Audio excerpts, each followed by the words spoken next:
우리 감사합니다. 우리 좌우성도 인사하겠습니다. 한 주간 평안하셨죠? 잘 지내셨습니까? 반갑습니다. 자, 우리 완전하게 함이라라고 하는 주제를 가지고 나누겠습니다. 계속해서 이 주제를 가지고 좀 이어가겠는데요. 우리는 지난주까지 팔복, 그리고 팔복의 형상이 소금과 빛이 되다라고 하는 말씀을 나누었습니다. 그 말씀을 한 문장으로 얘기하면 뭘까요? 도대체 그리스도인이란 어떤 존재인가? 도대체 예수 믿는 사람이라고 하는 것은 어떤 내용을 가진 사람인가? 라고 하는 것을 우리가 나누었습니다. 그래서 오늘부터 마태복음 거의 후반 그 7장 14절 산상수훈 마지막에 이르기까지의 내용은 팔복의 형상을 가진 성도가 이 세상에서 맞이하게 될, 또 살아내야 될 삶의 다양한 실제적인 예들을 나열해 놓고 전복해 놓은 것들입니다. 먼저 우리가 오늘 나눌 5장 이 부분에서만 간략하게 좀 보겠습니다. 화면에 띄워주시면 우리가 나눌 5장 17절 20절에 있는 말씀은 율법의 성취에 대한 일반적인 큰 서론을 먼저 제시하고요. 그 다음에 21절로부터 마지막 47절까지는 그 일반적인 서론에 대한 각각의 주제에 대하여 율법 성취의 실제적인 예를 다룹니다. 살인, 간음, 이혼, 맹세, 보복, 사랑. 그리고 5장의 마지막 결론은 뭐냐? 율법 성취의 결론이죠. 아버지의 온전하심 같이 너희도 우리도 온전하라 라고 하는 것으로 5장을 마감을 합니다. 자, 율법을 둘러싼 예수님 당시의 종교 지도자들과 우리 주님의 갈등은 우리도 마찬가지지만 매우 첨예하게 대립되었습니다.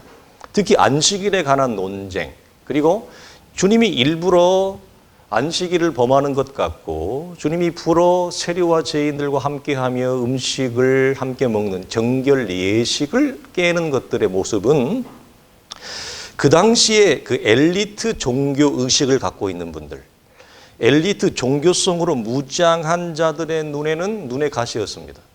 그리고 그들은 예수님이 율법을 무시하고 가벼이 여기는 인상을 받았습니다. 더 나아가 예수님은 자기들이 그렇게 따르고 있는 율법 자체에 대해서 율법을 파괴하는 자가 아닌가, 즉 율법 파괴론자가 아닌가 그렇게 의심을 하게 되었고, 이러한 이들에 대한 마음은 주님을 향한 죽음의 시도로 연결되어지죠. 그러나 우리 주님의 요지는 율법 자체가 잘못된 것이 아니다. 하나님이 이스라엘에게 너희에게 율법을 주신 의미와 목적 자체를 너희는 곡해하고 있다. 잘못 이해하고 있다. 그래서 율법 자체를 잘못 이해하니 그 다음에 뭐가 나와요? 율법을 잘못 가르쳤고, 잘못 가르치니 잘못된 종교적 적용, 삶의 적용이 이스라엘 가운데 나왔습니다. 이것을 주님이 말씀하시는 것입니다. 우리가 중반부에 잠깐 나누겠지만 율법을 우리 신약의 성도들은 무엇으로 받아요?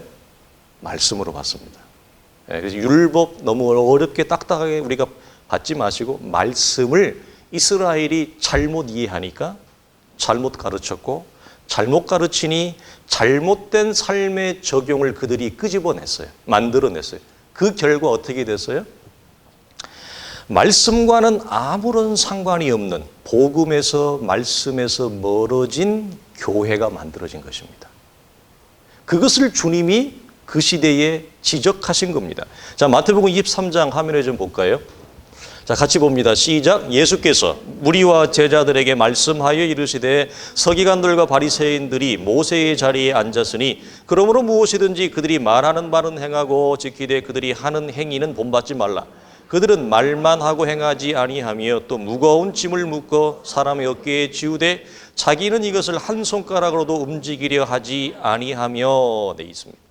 자, 바리새인과 서기관들은 율법 곧 하나님의 말씀을 잘못 이해하여 자신들이 스스로 어느 자리에 올라갔어요? 모세의 자리에 올라가 모든 사람들을 판단하고 자신들이 종교적으로 치장하며 또 자기 자신들이 대단히 영적으로 우월한 존재라고 하는 것을 그들은 내세웠습니다. 이 부분에 대해서 사도 바울은 로마 10장에서 이렇게 평가를 하고 진단을 합니다. 내가 증언하노니 그들이 하나님께 열심히 있으나 올바른 지식을 따른 것이 아니니라. 하나님의 의를 모르고 자기의 의를 세우려고 힘써 하나님의 의에 복종하지 아니했느니라. 중요한 것은 여기서 뭐냐? 힘써 그래요. 그들이 의도하지 않게 하나님의 의를 파괴하는 자가 되어졌다, 이렇게 얘기합니다. 여기서 올바른 지식이라고 하는 것을 우리가 오해하지 않기를 바라는데, 여기는 말씀과 열심의 관계성을 바울이 얘기하는 거죠. 자, 구원이, 은혜가 우리 안에 시작되어지고 열어진 성도는 그 안에 반드시 뭐가 있죠? 성경적 열정, 성경적 열심이 여러분 반드시 있습니다. 열심이 없는 성도는 있을 수 없습니다. 그러나 그 열심이 말씀과 어떤 관계성을 가지고 그 관계성에서 열심이 드러나고 풀어나고 나타나느냐의 여부에 따라서 하나님의 의를 세우는 열심이 되기도 하고, 도리어 자신의 의도와는 관계없이 하나님의 의를 힘써, 중요한 표현이에요. 힘써 하나님의 의를 도리어 무너뜨리는 결과를 낳기도 한다. 자, 말씀에 대한 그릇된 이해에 내는 열심은, 그 열심을 내면 낼수록 어떻게 돼요? 힘써 하나님의 의를 파괴하는 자가 됩니다. 자, 열심 속에는 우리가 아는 대로 헌신도 있고 봉사도 있고 충성, 이런 것들이 있습니다. 그러나 이 모든 열심은 반드시 우리가 기억할 것은 올바른 말씀, 여기서 말하는 하나님의 올바른 지식이라고 하는 것이 단순히 지식과 정보를 얘기하는 것이 아니라 하나님의 말씀을 얘기합니다. 올바른 하나님의 말씀 위에, 그리고 그 올바른 말씀을 따라 열심을 행하는 것, 봉사와 충성과 헌신을 행하는 것, 그것만이 무엇을 드러내요? 하나님의 의를 드러내는데, 바리새인과 서기관들은 도리어 하나님의 의를 파괴하는 자가 되었다. 왜? 하나님이 그들에게 주신 구약의 율법, 즉 우리로 말하면 신약의 하나님의 말씀 자체를 뭐했다? 처음부터 잘못 이해했다. 잘못 이해하니 잘못된 결과가 나왔는데, 그것이 도리어 하나님의 나라를 무너뜨리며 하나님의 의를 세우지 못하고 성경과 전혀 관계없는 기독교를 만들어내더라. 성경과 전혀 관계없는 교회가 만들어지더라. 이걸 주님이 와서 뭐죠? 그들에게 가르치신 것입니다. 그러나 그들은 그걸 어떻게 여러분 받아들였어요? 아, 예수는 교회를 파괴하는 자구나. 예수는 기독교를 파괴하는 자구나. 예수는 말씀을 파괴하는 자구나. 이렇게 받아들이고 이해했다는 거예요. 그것 때문에 주님을 공격하고 죽이려 했다. 자, 우리가 오늘 본문 11절에 보면 율법이나 선지서, 혹은 율법과 선지서라고 하는 단어가 나오는데, 이것에서 우리가 두 가지를 간략하게 먼저 좀 살펴보고 우리 계속해서 주제를 이어갈 텐데요. 자, 우리가 이 율법과 선지자에서 율법이라고 하는 단어를 사용할 때, 율법은 나와 관계가 없는 것처럼 여겨집니다. 이 율법이라고 하는 단어 자체가 주는 뉘앙스가 뭐예요? 너무 옛스러워요. 너무 올드해요. 너무 옛날 거예요. 그래서 율법은 누구의 전유물로 우리가 생각을 하죠? 바리새인과 서기관들, 유대인들의 전유물로 생각을 합니다. 그러나 율법을 그렇게 보시면 곤란합니다. 율법은 신약을 살아가는 우리에게 무엇이라고요? 말씀입니다. 그래서 율법은 하나님의 말씀으로 받으시는 것이 가장 정확합니다. 특히 율법을 성취한 이후에 신약의 성도들에게는 더더욱 그렇죠. 본문에서 율법이나 선지자는 예수님 당시에 무엇을 얘기하죠? 구약을 의미합니다. 구약 성경을 말합니다. 자, 의미인즉 예수님 당시 이스라엘은 율법만 잘못 이해한 것이 아니라 율법이나 선지서, 혹은 율법과 선지서니까 뭐죠? 선지서까지, 즉 모세의 율법만 그들이 잘못 이해한 것이 아니라 선지자들을 통해 기록된 선지서까지, 즉 뭐예요? 모세와 선지서는 무엇 전체를 대표해요? 구약 성경 전체를 대표하니까 그들은 성경, 그들 당시에 있던 구약 성경 전체를 못했다. 잘못 이해했다. 그래서 놓치지 말아야 될 것은 그들은 율법만 오해했다. 율법만 잘못 이해했다. 그러면 선지서는 바로 이해했겠네요. 그럴 수 있을까요? 그렇지 않습니다. 율법과 선지서라고 하는 것은 구약 전체를 말합니다. 그렇죠? 그들이 예수님과 관계없는 기독교를 만들어낸 그 원인은 어디 있느냐? 모세오경만을 잘못 이해한 게 아니라 선지서의 말씀까지, 대선지서와 소선지서의 말씀까지, 우리식으로 그런 말하면 그렇고, 그들 당시에는 선지자들을 통해 주었던 하나님의 기록된 계시의 말씀들을 전부 다 그들은 잘못 이해한 거예요. 우리가 적용하면 이런 거죠. 자, 여러분, 모세오경의 말씀을 잘못 이해한 사람이 선지서의 말씀은 여러분 잘 이해할 수 있을까요? 가능할까요? 성경은 전부 연결되어져 있는데 하나로. 자, 신약으로 얘기하면 복음서를 잘못 이해한 사람이 바울의 서신서와 예수님의 제자의 서신서들은 여러분 성경적으로 이해할 수 있을까요? 불가능합니다. 율법을 잘못 이해한 유대인들은, 이스라엘의 종교 지도자들은 동일하게 무엇도 잘못 이해한다? 선지서까지. 신약으로 말하면 복음서를 잘못 이해한 사람들은 하나님의 말씀이 기록된 서신서의 기록까지도 다 오해하게 돼요. 즉, 경 자체, 성경 전체를 잘못 받고 있는 것입니다. 그래서 그것이 무엇을 만들어내더라? 주님과는 아무런 상관이 없는, 복음과는 아무런 관계가 없는 이상한 기독교를 만들어내더라, 이 말입니다. 자, 또 하나 우리가 율법과 선지자에서 쉽게 간과하는 부분이 있는데요. 율법의 성취라는 주제가 너무 큽니다. 에스프레소 진한 커피처럼 너무 진하기 때문에 예수님이 율법만을 성취하러 오신 분으로 우리가 받아들이는 겁니다. 자, 율법은 정확하게 말하면 우리가 토라라고 하죠. 그 토라는 창세기, 출애굽기, 레위기, 민수기, 신명기, 모세오경을 말합니다. 자, 무슨 말이죠? 예수님이 모세오경만을 성취하러 오신 분인가? 예수님은 오경의 말씀만 성취하러 오신 분이 아니라 선지자들이 말한 예언의 부분까지 전체를 이루려고 성취하러 오신 분이다. 즉, 율법이 말한 것뿐만 아니라 선지자들의 기록한 말, 구약성경 전체를 성취하러 오신 분임을 우리가 놓치지 않기를 바라요. 우리의 시각이 율법에 치우쳐 있습니다. 우리의 시각이 율법 한쪽으로만 기울어져 있습니다. 그 균형을 성경 전체로 여러분 옮기기를 바랍니다. 자, 마태복음 11장 13절에 모든 선지자와 율법이 이렇게 돼요. 자, 선지자 하나만 얘기하는 것이 아니라 모세오경 율법 하나만을 얘기하는 것이 아니라 두 가지를 동이 갖다 놓고 이건 곧 무엇을 의미하여? 구약성경 전체를 말해요. 이 예언은 누구까지라?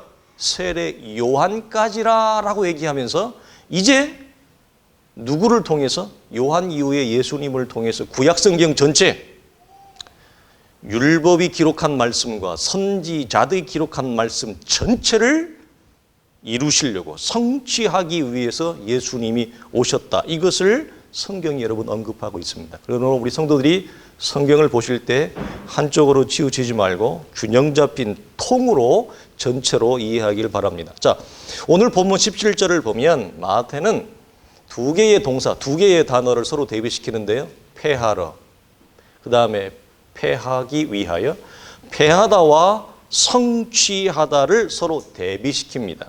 자, 우리말 성경은 이 성취하다를 우리 오늘 설교의 주제로 표현했어요. 어떻게? 완전하게 함이라. 주님이 이 땅에 오신 목적을 이렇게 번역을 했습니다. 자, 성취하다 혹은 완전하게 하다는 그 의미와 내용이 여러분 결코 쉽지 않습니다. 쉽지 않다는 말은 무슨 말일까요? 그것이 가지고 있는, 담고 있는 영적인 내용이 대단히 크다는 얘기입니다. 이 단어가 품고 있는 내용 자체가. 자, 마태복음 26장을 가볼까요? 자, 같이 봅니다. 시작. 너는 내가 내 아버지께 구하여 지금 12군단 더 되는 천사를 보내시게 할 수 없는 줄로 하느냐? 내가 만일 그렇게 하면 이런 일이 있으리라 한 성경이 어떻게 이루어지겠느냐 하시더라. 그러나 이렇게 되는 것은 다 선지자들의 글을 이루려 함이니라. 아멘. 여러분, 여기서 예수님의 고난 직전의 모습인데요. 성경은 이 예수님의 고난 자체가 성경, 구약을 이루러 오신 것을 말하고 있죠. 그러면서 이 표현의 동사를 어떻게 여러분 바꾸어 냈습니까? 완전하게 함을 이루어냄이라. 이루어지겠느냐? 이루려 함이니라. 자, 이렇게 여러분 마태는 또 다른 곳에서 이런 용어로 표현을 합니다. 즉 우리는 이 두 곳의 본문에서 동일한 공통점을 발견하는데요. 구약 성경 전체의 예언을 성경대로 이루어지게 하는 것, 이루어지게 하다. 이것을 동일하게 어떻게 표현하게 한다고요? 완전하게 하려 함이라. 이렇게 마태는 우리에게 설명을 하고 여러분 풀어줍니다. 자, 우리가 이 두 개의 여러분 표현을 가지고 다시 17절로 돌아가 볼까요? 돌아가 보면 이렇게 표현을 합니다. 자, 본문 11절 들어가면 우리가 이렇게 읽을 수 있어요. 자, 화면에 띄워주시면, 자, 내가 구약 성경 그 두 부분만을 바꾼 것입니다. 내가 구약 성경을 폐하러 온 줄로 생각하지 말라. 폐하러 온 것이 아니라 이루어지게 함이라. 그래서 여러분, 완전하게 함이라라고 하는 말을 이루어지게 함이라고 하는 용어 자체로 바꿀 때 여러분이 성경을 좀 보시면서 조금 더 눈에 더 가깝게 들어오면 좋겠어요. 자, 그러면 이제 물어보겠습니다. 자, 예수님이 어떻게 구약 성경을 이루어지게 완전하게 하셨나요? 즉 우리가 흔히 쓰는 말로 어떻게 여러분 구약 성경을 성취하셨나요? 특별히 율법을 주님이 성취했다라고 하는 표현과 내용 우리가 수도 없이 많이 들었습니다. 어떻게 주님이 여러분 성취하시고 이루시고 완전하게 하셨죠? 여러분 속에 들어있는 것이 무엇입니까? 자, 힌트를 드리면 화면을 한번 볼까요? 빌립보서 2장